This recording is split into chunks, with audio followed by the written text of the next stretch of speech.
Subject EE 206, topic 1.4 excitation method and different types of DC generator, chapter first DC generator.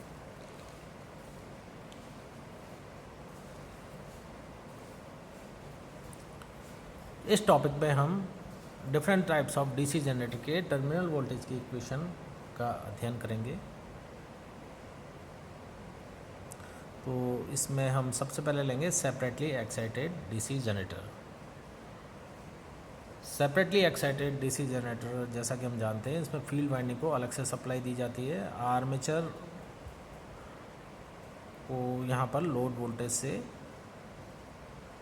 जुड़ा हुआ बताया है और आर्मेचर परिपथ और फील्ड परिपथ आपस में सेपरेट है।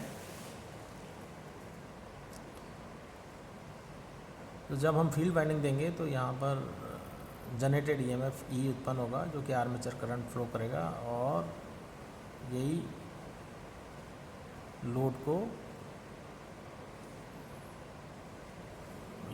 लोड धारा देगा। तो यहाँ पर IA बराबर IL इस चित्र में साफ दिख रहा है कि यहाँ पर IA बराबर IL होगी और E जनरेटेड ईएमएफ है, V यहाँ पर टर्मिनल वोल्टेज है जो कि लोड के अक्रॉस वोल्टेज है, उसको हमने टर्मिनल वोल्टेज V का नाम दिया है या इसको लोड वोल्टेज भी कहते हैं। तो इसकी वोल्टेज इक्वेशन निकालने के लिए हम किरचॉफ वोल्टेज लॉ का उपयोग करेंगे। किरचॉफ वोल्टेज लॉ में summation of EMF is equals to summation of voltage drop. तो वोल्टेज ड्रॉप हम देखेंगे और समेशन ऑफ ईएमएफ। तो डीसी जनरेटर में समेशन ऑफ ईएमएफ में या जो जनरेटेड ईएमएफ है वही आएगा, तो ई हो जाएगा और सामने जितने भी वोल्टेज ड्रॉप है वो लिख देंगे। तो वोल्टेज ड्रॉप इसमें चूँकि आर्मेचर वाइंडिंग का प्रतिरोध RA है, इसमें बहने वाली धारा IA है, तो यहाँ वोल्टेज ड्रॉप हो जाएगा IARA और लोड में वोल्टेज ड्रॉप है V, तो E इक्वल्स टू हो जाएगा IARA प्लस V। तो जब हम V निकालेंगे तो V इक्वल्स टू हो जाएगा E माइनस ब्रैकेट में IARA plus brush drop.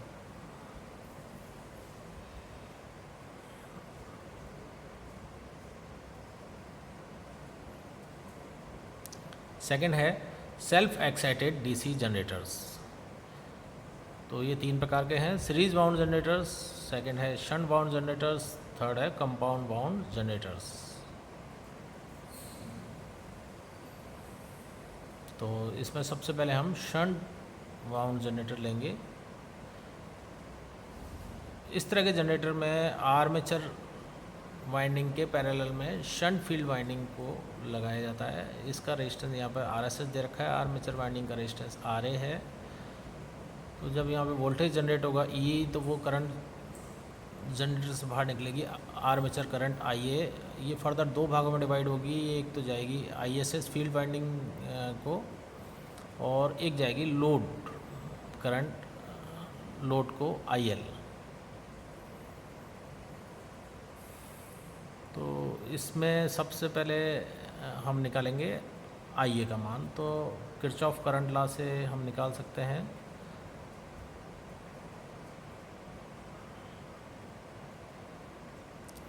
IA is equals to IL plus ISH। यहाँ पर इस बिंदु पर ये तो अंदर आ रही है करंट और ये दोनों करंट बाहर जा रही है, तो अंदर आने वाली इज इक्वल्स टू बाहर जाने वाली धाराओं का योग बराबर होता है। तो IA बराबर ISH प्लस IL, तो एक इसमें करंट इक्वेशन निकलेगी। सेकंड जो फील्ड वाइंडिंग है वह लोड वोल्टेज V के समानांतर है, तो इसमें full load voltage V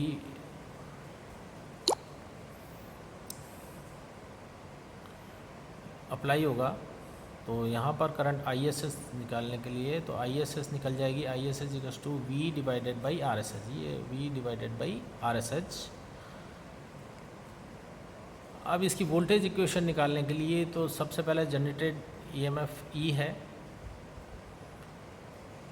E में से यदि हम IARA ड्रॉप और ब्रश ड्रॉप को माइनस कर देंगे तो हमें लोड वोल्टेज प्राप्त हो जाएगा E माइनस IARA ड्रॉप और ये ब्रश, दो ब्रश हैं यहाँ पे, तो दोनों ब्रश का वोल्ट यहाँ ले रखा है। तो IA प्लस ब्रश ड्रॉप को यदि हम E से माइनस कर देंगे तो हम लोड वोल्टेज V को प्राप्त कर लेंगे। सेकंड है series bound generator. Series bound generator में सीरीज़ फील्ड वाइंडिंग को आर्मेचर वाइंडिंग के श्रेणी क्रम में जोड़ा जाता है। तो ये एक सीरीज़ बाउंड जनरेटर है जो कि भार परिपथ में लोड वोल्टेज V सप्लाई कर रहा है।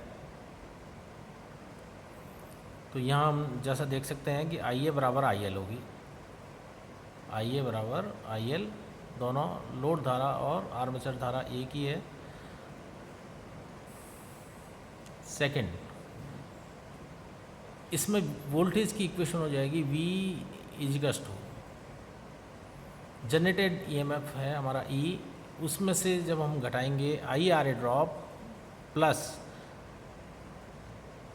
IARAC drop plus brush drop, तो ये तीन ड्रॉप्स हैं। जब ये तीनों ड्रॉप्स आ जाएगी तो ये वोल्टेज V, हमें E में से ये तीनों वोल्टेज घटाने पर लोड वोल्टेज V प्राप्त हो जाएगा।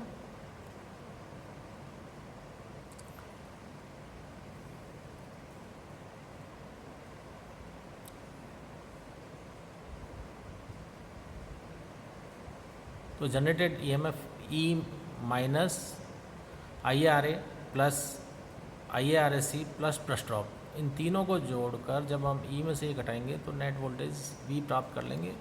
फर्दर इसको किरचॉफ वोल्टेज लॉ से भी निकाला जा सकता है। वहाँ E इजिकल्स टू हो जाएगा V, ये सारा का सारा पोर्शन इस तरफ आ जाएगा, तो V plus IARA plus IARAC plus brush drop is equals to E। तो उस वाले बंद लूप के समीकरण से हम जब V का मान निकालेंगे तो इसी तरह से आएगा। फिर है short shunt generator. Short shunt generator में आर्मेचर वाइंडिंग को जो है फील्ड वाइंडिंग द्वारा शंट किया गया है। इसमें हम यहाँ देख सकते हैं कि IL और ISC यहाँ पर सीरीज़ धारा है, सीरीज़ फील्ड वाइंडिंग में बहने वाली धारा है, तो ये दोनों बराबर हैं। तो इसमें जो वोल्टेज ड्रॉप आएगा ILRAC, इस वाइंडिंग में वोल्टेज ड्रॉप होगा। तो जब हम इसकी इक्वेशन निकालेंगे वोल्टेज की, तो वोल्टेज इजिकल्स टू E, बड़ा वोल्टेज है तो इसमें से हम घटा के हम यहाँ तक पहुँचेंगे। तो E माइनस पहले IARA ड्रॉप, फिर यहाँ से यहाँ चलेंगे तो यहाँ ड्रॉप हो जाएगा, तो ILRAC, इसमें RAC में बहने वाली धारा है IL, तो इसमें ड्रॉप होगा ILRAC प्लस ब्रश ड्रॉप। तो जब ये तीनों ड्रॉप हम घटा देंगे E में से तो नेट वोल्टेज V हमें प्राप्त हो जाएगा। फर्दर इसमें हम ये भी देख सकते हैं कि IA बराबर IL प्लस ISH है, और ISH अब डायरेक्टली अब यहाँ पर लोड वोल्टेज के पैरेलल नहीं है, तो इसको इस तरह से भी निकाला जाता है V में V प्लस ILRAC, ये दोनों वोल्टेज जुड़ जाएंगे और अब ये इसके समानांतर आ जाएंगे। तो V प्लस ILRAC, तो यहाँ से यहाँ तक का वोल्टेज है वो इसके पैरेलल में लगेगा, तो उसको डिवाइड कर देंगे RSS से, तो ये हो जाएगी ISS। तो ISH यहाँ पे शंट फील्ड करंट, IA है आर्मेचर करंट, और RSH और RSC क्रमशः शंट और सीरीज फील्ड रेजिस्टेंस है। Long shunt generator. Long shunt generator में आर्मेचर वाइंडिंग और सीरीज वाइंडिंग दोनों को शंट वाइंडिंग द्वारा को जोड़ के शंट वाइंडिंग द्वारा शंट कर दिया जाता है। तो इसमें हम देखेंगे सीरीज फील्ड वाइंडिंग में शॉर्ट शंट जनरेटर में पहले IL बह रही थी, लेकिन अब इसमें IL नहीं बह रही, इसमें सीरीज फील्ड वाइंडिंग में धारा जो बह रही है IA, तो इसमें जो ड्रॉप आएगा IARAC होगा, ये ड्रॉप IARAC होगा। वोल्टेज की इक्वेशन हम पहले की तरह निकाल लेंगे।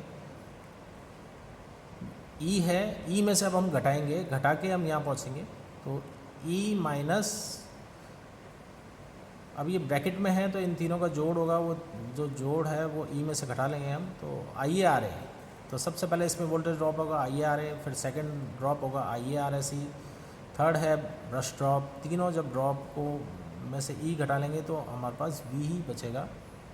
इसको किर्चॉफ वोल्टेज लॉ से भी निकाला जा सकता है, वो शुरुआत में समझा दिया गया है। और आई एस एच का मान V/RSH सूत्र से भी हम निकाल सकते हैं।